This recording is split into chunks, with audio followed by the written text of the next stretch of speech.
Twilight, Chapter 1, First Sight. My mother drove me to the airport with the windows rolled down.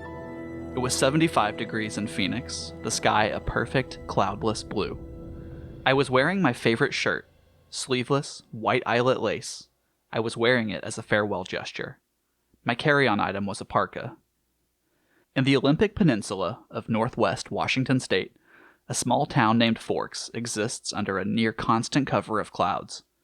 It rains on this inconsequential town more than any other place in the United States of America.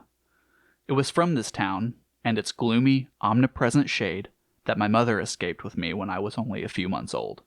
It was in this town that I'd been compelled to spend a month every summer until I was 14. That was the year I finally put my foot down. These past 3 summers, my dad, Charlie, vacationed with me in California for 2 weeks instead. It was to Forks that I now exiled myself, an action that I took with great horror. I detested Forks. I loved Phoenix. I loved the sun and the blistering heat. I loved the vigorous, sprawling city. "Bella," my mom said to me, the last of 1,000 times, before I got on the plane, "you don't have to do this." My mom looks like me, except with short hair and laugh lines. I felt a spasm of panic as I stared at her wide, childlike eyes. How could I leave my loving, erratic, harebrained mother to fend for herself? Of course, she had Phil now, so the bills would probably get paid. There would be food in the refrigerator, gas in the car, and someone to call when she got lost. But still, "I want to go," I lied. I'd always been a bad liar, but I'd been saying this lie so frequently lately that it sounded almost convincing now. "Tell Charlie I said hi." "I will." "I'll see you soon," she insisted. "You can come home whenever you want. I'll come right back as soon as you need me." But I could see the sacrifice in her eyes behind the promise. "Don't worry about me," I urged. "It'll be great. I love you, Mom." She hugged me tightly for a minute. Then I got on the plane, and she was gone. It's a 4-hour flight from Phoenix to Seattle, another hour in a small plane up to Port Angeles, and then an hour drive back down to Forks. Flying doesn't bother me. The hour in the car with Charlie, though, I was a little worried about. Charlie had been really fairly nice about the whole thing. He seemed genuinely pleased that I was coming to live with him for the first time with any degree of permanence. He'd already gotten me registered for high school and was going to help me get a car. But it sure was going to be awkward with Charlie. Neither of us was what anyone would call verbose, and I didn't know what there was to say regardless. I knew he was more than a little confused by my decision. Like my mother before me, I hadn't made a secret of my distaste for Forks. When I landed in Port Angeles, it was raining. I didn't see it as an omen, just unavoidable. I'd already said my goodbyes to the sun. Charlie was waiting for me with the cruiser. This I was expecting too. Charlie is Police Chief Swan to the good people of Forks. My primary motivation behind buying a car, despite the scarcity of my funds, was that I refused to be driven around town in a car with red and blue lights on top. Nothing slows down traffic like a cop. Charlie gave me an awkward, one-armed hug when I stumbled my way off the plane. "It's good to see you, Bells," he said, smiling as he automatically caught and steadied me. "You haven't changed much. How's Renee?" "Mom's fine. It's good to see you too, Dad." I wasn't allowed to call him Charlie to his face. I had only a few bags. Most of my Arizona clothes were too permeable for Washington. My mom and I had pooled our resources to supplement my winter wardrobe, but it was still scanty. It all fit easily into the trunk of the cruiser. "I found a good car for you. Really cheap," he announced when we were strapped in. "What kind of car?" I was suspicious of the way he said, "good car for you," as opposed to just, "good car." "Well, it's a truck, actually. A Chevy." "Where did you find it?" "Do you remember Billy Black down at La Push?" La Push is the tiny Indian reservation on the coast. "No." "He used to go fishing with us during the summer," Charlie prompted. That would explain why I didn't remember him. I do a good job of blocking painful, unnecessary things from my memory. "He's in a wheelchair now," Charlie continued when I didn't respond, "so he can't drive anymore, and he offered to sell me his truck, cheap." "What year is it?" I could see from his change of expression that this was the question he was hoping I wouldn't ask. Well, Billy's done a lot of work on the engine. It's only a few years old, really. I hoped he didn't think so little of me as to believe I would give up that easily. When did he buy it? He bought it in 1984, I think. Did he buy it new? Well, no. I think it was new in the early 60s or late 50s at the earliest, he admitted sheepishly. Dad, I don't really know anything about cars. I wouldn't be able to fix it if anything went wrong, and I couldn't afford a mechanic. Really, Bella, the thing runs great. They don't build them like that anymore. The thing, I thought to myself. It had possibilities, as a nickname at the very least. How cheap is cheap? After all, that was the part I couldn't compromise on. Well, honey, I kinda already bought it for you, as a homecoming gift. Charlie peeked sideways at me with a hopeful expression. Wow, free. You didn't need to do that, Dad. I was going to buy myself a car. I don't mind. I want you to be happy here. He was looking ahead at the road when he said this. Charlie wasn't comfortable with expressing his emotions out loud. I inherited that from him. So I was looking straight ahead as I responded. That's really nice, Dad. Thanks. I really appreciate it. No need to add that my being happy in Forks is an impossibility. He didn't need to suffer along with me. And I never looked a free truck in the mouth. Or engine. Well, now you're welcome, he mumbled, embarrassed by my thanks. We exchanged a few more comments on the weather, which was wet, and that was pretty much it for conversation. We stared out the windows in silence. It was beautiful, of course. I couldn't deny that. Everything was green. The trees, their trunks covered with moss, their branches hanging with a canopy of it, the ground covered with ferns. Even the air filtered down greenly through the leaves. It was too green. An alien planet. Eventually, we made it to Charlie's. He still lived in the small, two-bedroom house that he'd bought with my mother in the early days of their marriage. Those were the only kind of days their marriage had. The early ones. There, parked on the street in front of the house that never changed, was my new to me, truck. It was a faded red color with big, rounded fenders and a bulbous cab. To my intense surprise, I loved it. I didn't know if it would run, but I could see myself in it. Plus, it was one of those solid iron affairs that never gets damaged. The kind you see at the scene of an accident, paint unscratched, surrounded by the pieces of the foreign car it had destroyed. Wow, Dad, I love it. Thanks. Now my horrific day tomorrow would just be that much less dreadful. I wouldn't be faced with the choice of either walking 2 miles in the rain to school or accepting a ride in the Chief's cruiser. I'm glad you like it, Charlie said gruffly, embarrassed again. It took only one trip to get all my stuff upstairs. I got the west bedroom that faced out over the front yard. The room was familiar. It had belonged to me since I was born. The wooden floor, the light blue walls, the peaked ceiling, the yellowed lace curtains around the window, these were all a part of my childhood. The only changes Charlie had ever made were switching the crib for a bed and adding a desk as I grew. The desk now held a second-hand computer, with the phone line for the modem stapled along the floor to the nearest phone jack. This was a stipulation from my mother, so that we could stay in touch easily. The rocking chair from my baby days was still in the corner. There was only one small bathroom at the top of the stairs, which I would have to share with Charlie. I was trying not to dwell too much on that fact. One of the best things about Charlie is that he doesn't hover. He left me alone to unpack and get settled, a feat that would have been altogether impossible for my mother. It was nice to be alone, not to have to smile and look pleased. A relief to stare dejectedly out the window at the sheeting rain and just let a few tears escape. I wasn't in the mood to go on a real crying jag. I would save that for bedtime, when I would have to think about the coming morning. Forks High School had a frightening total of only 357, now 58, students. There were more than 700 people in my junior class back home alone.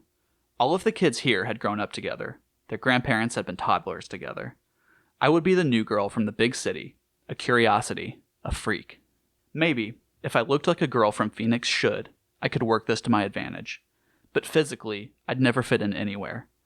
I should be tan, sporty, blonde, a volleyball player, or a cheerleader perhaps. All the things that go with living in the Valley of the Sun. Instead, I was ivory-skinned, without even the excuse of blue eyes or red hair, despite the constant sunshine. I had always been slender, but soft somehow, obviously not an athlete. I didn't have the necessary hand-eye coordination to play sports without humiliating myself, and harming both myself and anyone else who stood too close. When I finished putting my clothes in the old pine dresser, I took my bag of bathroom necessities and went to the communal bathroom to clean myself up after the day of travel. I looked at my face in the mirror as I brushed through my tangled, damp hair. Maybe it was the light, but already I looked sallower, unhealthy. My skin could be pretty. It was very clear, almost translucent looking, but it all depended on color. I had no color here. Facing my pallid reflection in the mirror, I was forced to admit that I was lying to myself. It wasn't just physically that I'd never fit in. And if I couldn't find a niche in a school with 3,000 people, what were my chances here? I didn't relate well to people my age. Maybe the truth was that I didn't relate well to people. Period. Even my mother, who I was closer to than anyone else on the planet, was never in harmony with me, never on exactly the same page. Sometimes I wondered if I was seeing the same things through my eyes that the rest of the world was seeing through theirs. Maybe there was a glitch in my brain. But the cause didn't matter. All that mattered was the effect, and tomorrow would be just the beginning. I didn't sleep well that night, even after I was done crying. The constant whooshing of the rain and wind across the roof wouldn't fade into the background. I pulled the faded old quilt over my head, and later added the pillow too. But I couldn't fall asleep until after midnight, when the rain finally settled into a quieter drizzle. The thick fog was all I could see out my window in the morning, and I could feel the claustrophobia creeping up on me. You could never see the sky here. It was like a cage. Breakfast with Charlie was a quiet event. He wished me good luck at school. I thanked him, knowing his hope was wasted. Good luck tended to avoid me. Charlie left first, off to the police station that was his wife and family. After he left, I sat at the old square oak table in one of the 3 unmatching chairs and examined his small kitchen, with its dark paneled walls, bright yellow cabinets, and white linoleum floor. Nothing was changed. My mother had painted the cabinets 18 years ago in an attempt to bring some sunshine into the house. Over the small fireplace in the adjoining handkerchief-sized family room was a row of pictures. First, a wedding picture of Charlie and my mom in Las Vegas, then one of the 3 of us in the hospital after I was born, taken by a helpful nurse, followed by the procession of my school pictures up to last year's. Those were embarrassing to look at. I would have to see what I could do to get Charlie to put them somewhere else, at least while I was living here. It was impossible, being in this house, not to realize that Charlie had never gotten over my mom. It made me uncomfortable. I didn't want to be too early to school, but I couldn't stay in the house anymore. I donned my jacket, which had the feel of a biohazard suit, and headed out into the rain. It was just drizzling still, not enough to soak me through immediately as I reached for the house key that was always hidden under the eaves by the door, and locked up. The sloshing of my new waterproof boots was unnerving. I missed the normal crunch of gravel as I walked. I couldn't pause and admire my truck again as I wanted. I was in a hurry to get out of the misty wet that swirled around my head and clung to my hair under my hood. Inside the truck, it was nice and dry. Either Billy or Charlie had obviously cleaned it up, but the tan upholstered seats still smelled faintly of tobacco, gasoline, and peppermint. The engine started quickly, to my relief, but loudly, roaring to life and then idling at top volume. Well, a truck this old was bound to have a flaw. The antique radio worked, a plus that I hadn't expected. Finding the school wasn't difficult, though I'd never been there before. The school was, like most other things, just off the highway. It was not obvious that it was a school. Only the sign, which declared it to be Forks High School, made me stop. It looked like a collection of matching houses, built with maroon-colored bricks. There were so many trees and shrubs I couldn't see its sides at first. Where was the feel of the institution? I wondered nostalgically. Where were the chain-link fences, the metal detectors? I parked in front of the first building, which had a small sign over the door reading, Front Office. No one else was parked there, so I was sure it was off-limits, but I decided I would get directions inside instead of circling around in the rain like an idiot. I stepped unwillingly out of the toasty truck cab and walked down a little stone path lined with dark hedges. I took a deep breath before opening the door. Inside, it was brightly lit, and warmer than I'd hoped. The office was small, a little waiting area with padded folding chairs, orange-flecked commercial carpet, notices and awards cluttering the walls, a big clock ticking loudly. Plants grew everywhere in large plastic pots, as if there wasn't enough greenery outside. The room was cut in half by a long counter, cluttered with wire baskets full of papers and brightly colored flyers taped to its front. There were 3 desks behind the counter, one of which was manned by a large, red-haired woman wearing glasses. She was wearing a purple t-shirt, which immediately made me feel overdressed. The red-haired woman looked up. "Can I help you?" "I'm Isabella Swan," I informed her, and saw the immediate awareness light her eyes. I was expected. A topic of gossip, no doubt. Daughter of the chief's flighty ex-wife, come home at last. "Of course," she said. She dug through a precariously stacked pile of documents on her desk till she found the ones she was looking for. "I have your schedule right here and a map of the school." She brought several sheets to the counter to show me. She went through my classes for me, highlighting the best route to each on the map, and gave me a slip to have each teacher sign, which I was to bring back at the end of the day. She smiled at me and hoped, like Charlie, that I would like it here in Forks. I smiled back as convincingly as I could. When I went back out to my truck, other students were starting to arrive. I drove around the school, following the line of traffic. I was glad to see that most of the cars were older like mine, nothing flashy. At home, I'd lived in one of the few lower-income neighborhoods that were included in the Paradise Valley district. It was a common thing to see a new Mercedes or Porsche in the student lot. The nicest car here was a shiny Volvo, and it stood out. Still, I cut the engine as soon as I was in a spot so that the thunderous volume wouldn't draw attention to me. I looked at the map in the truck, trying to memorize it now. Hopefully I wouldn't have to walk around with it stuck in front of my nose all day. I stuffed everything in my bag, slung the strap over my shoulder, and sucked in a huge breath. I can do this, I lied to myself feebly. No one was going to bite me. I finally exhaled and stepped out of the truck. I kept my face pulled back into my hood as I walked to the sidewalk, crowded with teenagers. My plain black jacket didn't stand out, I noticed with relief. Once I got around the cafeteria, Building 3 was easy to spot. A large black 3 was painted on a white square on the east corner. I felt my breathing gradually creeping toward hyperventilation as I approached the door. I tried holding my breath as I followed 2 unisex raincoats through the door. The classroom was small. The people in front of me stopped just inside the door to hang up their coats on a long row of hooks. I copied them. They were 2 girls, one a porcelain-colored blonde, the other, also pale, with light brown hair. At least my skin wouldn't be a standout here. I took the slip up to the teacher, a tall, balding man whose desk had a nameplate identifying him as Mr. Mason. He gawked at me when he saw my name. Not an encouraging response. And of course I flushed tomato red. But at least he sent me to an empty desk at the back without introducing me to the class. It was harder for my new classmates to stare at me in the back, but somehow they managed. I kept my eyes down on the reading list the teacher had given me. It was fairly basic: Bronte, Shakespeare, Chaucer, Faulkner. I'd already read everything. That was comforting, and boring.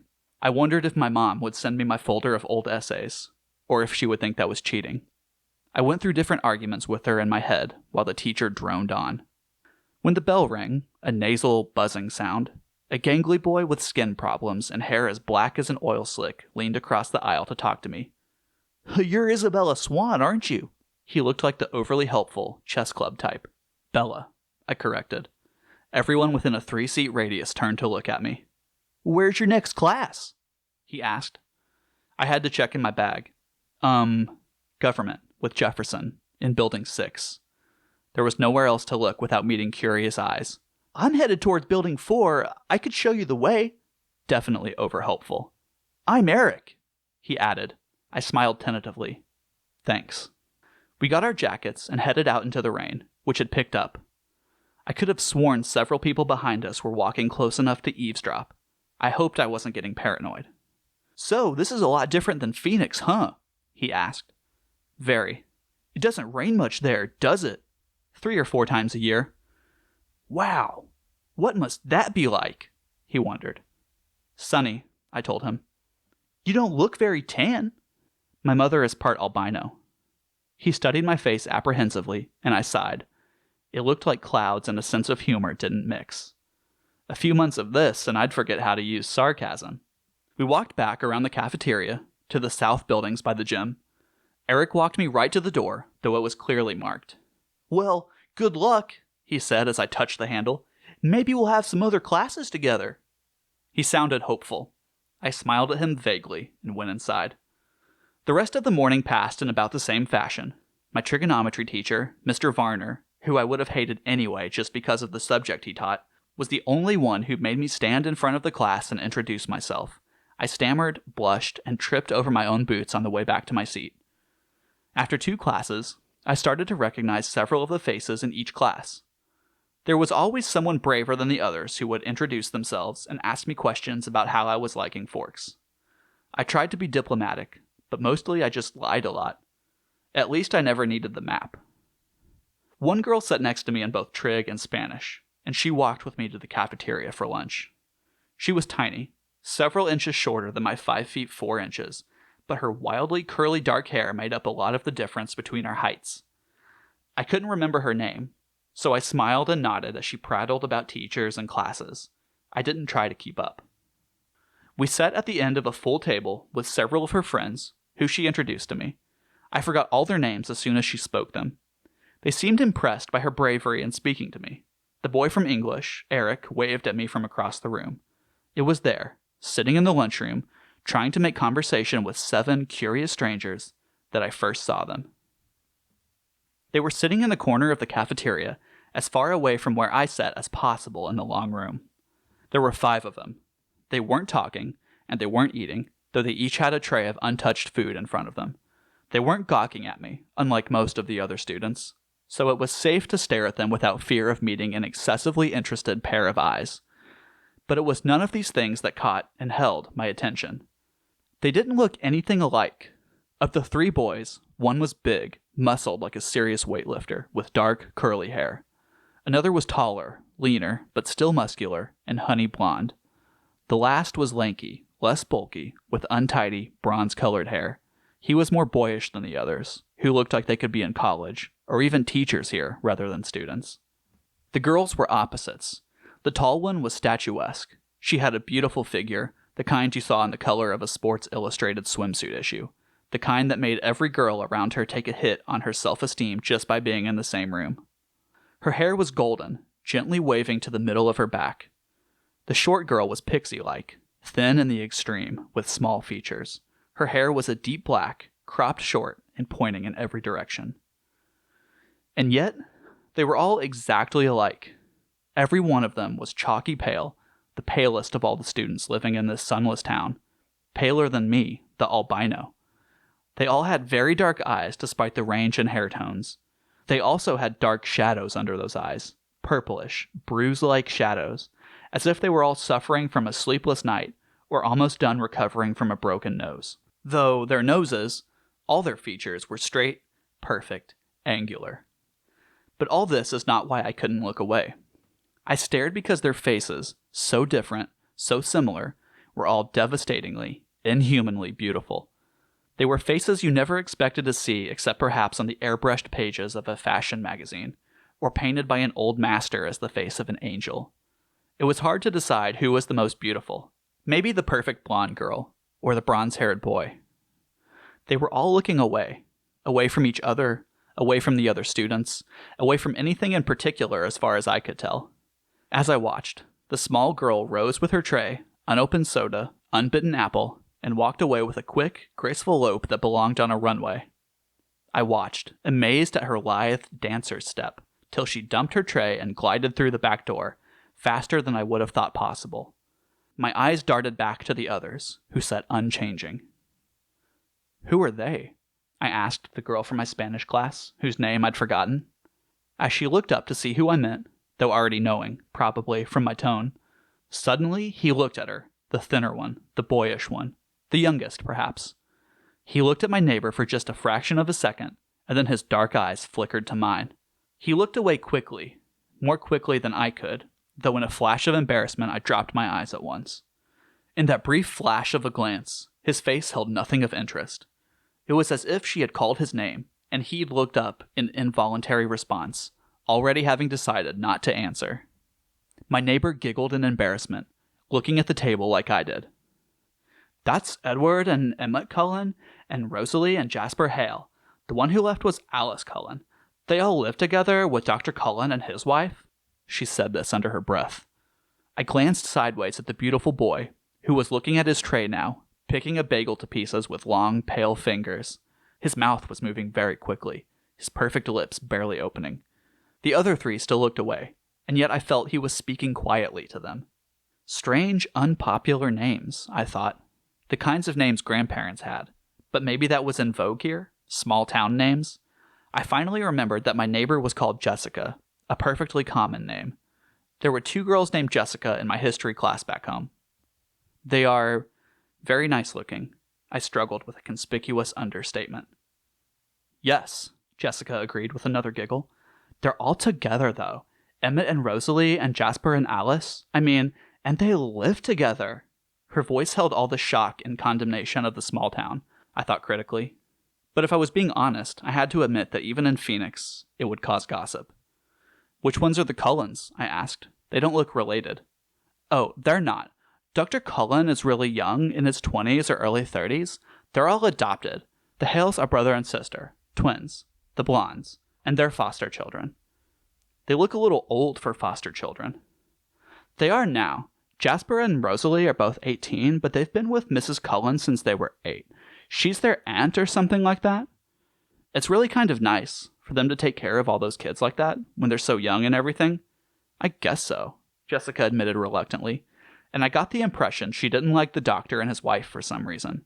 With the glances she was throwing at their adopted children, I would presume the reason was jealousy. "I think that Mrs. Cullen can't have any kids, though," she added, as if that lessened their kindness. Throughout the conversation, my eyes flickered again and again to the table where the strange family sat. They continued to look at the walls and not eat. "Have they always lived in Forks?" I asked. Surely I would have noticed them in one of my summers here.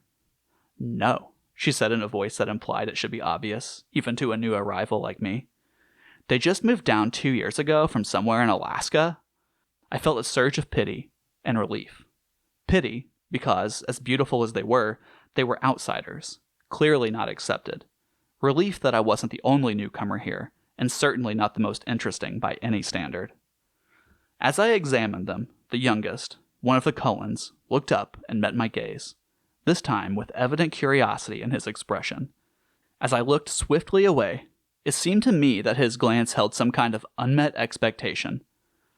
"Which one is the boy with the reddish-brown hair?" I asked. I peeked at him from the corner of my eye, and he was still staring at me, but not gawking like the other students had today. He had a slightly frustrated expression. I looked down again. "That's Edward. He's gorgeous, of course, but don't waste your time. He doesn't date. Apparently none of the girls here are good-looking enough for him." She sniffed, a clear case of sour grapes. I wondered when he'd turned her down. I bit my lip to hide my smile. Then I glanced at him again. His face was turned away, but I thought his cheek appeared lifted, as if he were smiling too. After a few more minutes, the 4 of them left the table together. They were all noticeably graceful, even the big, brawny one. It was unsettling to watch. The one named Edward didn't look at me again. I sat at the table with Jessica and her friends longer than I would have if I'd been sitting alone. I was anxious not to be late for class on my first day. One of my new acquaintances, who considerately reminded me that her name was Angela, had biology 2 with me in the next hour. We walked to class together in silence. She was shy too. When we entered the classroom, Angela went to sit at a black-topped lab table exactly like the ones I was used to. She already had a neighbor. In fact, all the tables were filled but one. Next to the center aisle, I recognized Edward Cullen by his unusual hair, sitting next to that single open seat. As I walked down the aisle to introduce myself to the teacher and get my slip signed, I was watching him surreptitiously. Just as I passed, he suddenly went rigid in his seat. He stared at me again, meeting my eyes with the strangest expression on his face. It was hostile, furious. I looked away quickly, shocked, going red again. I stumbled over a book in the walkway and had to catch myself on the edge of the table. The girl sitting there giggled. I'd noticed that his eyes were black, coal black. Mr. Banner signed my slip and handed me a book with no nonsense about introductions. I could tell we were going to get along. Of course, he had no choice but to send me to the one open seat in the middle of the room. I kept my eyes down as I went to sit by him, bewildered by the antagonistic stare he'd given me. I didn't look up as I set my book on the table and took my seat, but I saw his posture change from the corner of my eye. He was leaning away from me, sitting on the extreme edge of his chair and averting his face like he smelled something bad. Inconspicuously, I sniffed my hair. It smelled like strawberries, the scent of my favorite shampoo. It seemed an innocent enough odor. I let my hair fall over my right shoulder, making a dark curtain between us, and tried to pay attention to the teacher. Unfortunately, the lecture was on cellular anatomy, something I'd already studied. I took notes carefully anyway, always looking down. I couldn't stop myself from peeking occasionally through the screen of my hair at the strange boy next to me. During the whole class, he never relaxed his stiff position on the edge of his chair, sitting as far away from me as possible. I could see his hand on his left leg was clenched into a fist, tendons standing out under his pale skin. This, too, he never relaxed. He had the long sleeves of his white shirt pushed up to his elbows, and his forearm was surprisingly hard and muscular underneath his light skin. He wasn't nearly as slight as he'd looked next to his burly brother. The class seemed to drag on longer than the others. Was it because the day was finally coming to a close, or because I was waiting for his tight fist to loosen? It never did. He continued to sit so still it looked like he wasn't breathing. What was wrong with him? Was this his normal behavior? I questioned my judgment on Jessica's bitterness at lunch today. Maybe she was not as resentful as I'd thought. It couldn't have anything to do with me. He didn't know me from Eve. I peeked up at him one more time and regretted it. He was glaring down at me again, his black eyes full of revulsion. As I flinched away from him, shrinking against my chair, the phrase, "if looks could kill," suddenly ran through my mind. At that moment, the bell rang loudly, making me jump, and Edward Cullen was out of his seat. Fluidly he rose. He was much taller than I'd thought, his back to me, and he was out of the door before anyone else was out of their seat. I sat frozen in my seat, staring blankly after him. He was so mean. It wasn't fair. I began gathering up my things slowly, trying to block the anger that filled me, for fear my eyes would tear up. For some reason, my temper was hardwired to my tear ducts. I usually cried when I was angry, a humiliating tendency. "Aren't you Isabella Swan?" a male voice asked. I looked up to see a cute, baby-faced boy, his pale blonde hair carefully gelled into orderly spikes, smiling at me in a friendly way. He obviously didn't think I smelled bad. "Bella," I corrected him with a smile. "I'm Mike." "Hi, Mike. Do you need any help finding your next class?" "I'm headed to the gym, actually. I think I can find it." "That's my next class, too." He seemed thrilled, though it wasn't that big of a coincidence in a school this small. We walked to class together. He was a chatterer. He supplied most of the conversation, which made it easy for me. He'd lived in California till he was 10, so he knew how I felt about the sun. It turned out he was in my English class, too. He was the nicest person I'd met today. But as we were entering the gym, he asked, "So did you stab Edward Cullen with a pencil or what? I've never seen him act like that." I cringed, so I wasn't the only one who had noticed. And apparently that wasn't Edward Cullen's usual behavior. I decided to play dumb. "Was that the boy I sat next to in biology?" I asked, artlessly. "Yes," he said. "He looked like he was in pain or something." "I don't know," I responded. I never spoke to him. "He's a weird guy." Mike lingered by me instead of heading to the dressing room. "If I were lucky enough to sit by you, I would have talked to you." I smiled at him before walking through the girls' locker room door. He was friendly and clearly admiring, but it wasn't enough to erase my irritation. The gym teacher, Coach Clapp, found me a uniform, but didn't make me dress down for today's class. At home, only 2 years of PE were required. Here, PE was mandatory all 4 years. Forks was literally my personal hell on earth. I watched 4 volleyball games running simultaneously, remembering how many injuries I had sustained and inflicted playing volleyball. I felt faintly nauseated. The final bell rang at last. I walked slowly to the office to return my paperwork. The rain had drifted away, but the wind was strong and colder. I wrapped my arms around myself. When I walked into the warm office, I almost turned around and walked back out. Edward Cullen stood at the desk in front of me. I recognized again that tousled bronze hair. He didn't appear to notice the sound of my entrance. I stood pressed against the back wall, waiting for the receptionist to be free.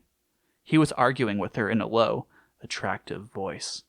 I quickly picked up the gist of the argument. He was trying to trade from 6th hour biology to another time, any other time. I just couldn't believe that this was about me. It had to be something else, something that happened before I entered the biology room. The look on his face must have been about another aggravation entirely. It was impossible that this stranger could take such a sudden, intense dislike to me. The door opened again, and the cold wind suddenly gusted through the room, rustling the papers on the desk, swirling my hair around my face.